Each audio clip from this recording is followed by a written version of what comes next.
குட்டி இன்னைக்கு என்ன சமையல்?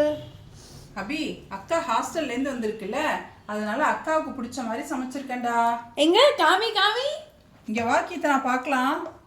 கீர்த்தனா, உனக்கு பருப்பு உருண்டை குழம்பு பிடிக்கும்னு பருப்பு உருண்டை குழம்பு பண்ணியிருக்கேன் கீர்த்தனா.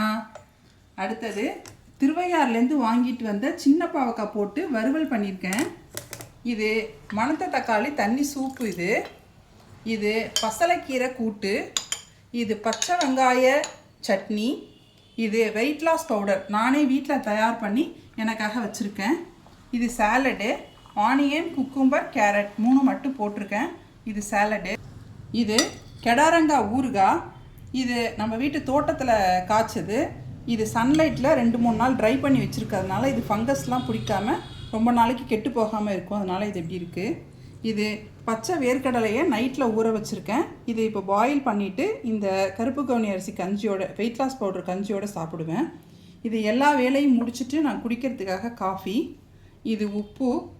இது தண்ணி. இது டெசர்ட்டுக்கு வாழைப்பழம். இது பிளேட்டு நம்ம சாப்பிட்றதுக்காக. இது இட்லிக்கு மாவு அரைச்சி வச்சுருக்கேன். எப்படி புசு புசுன்னு பொங்கி வந்திருக்கு பார்த்தீங்களா. இது நம்ம இட்லி சுட்டு அடுத்த வீடியோவில் போடுவோம்.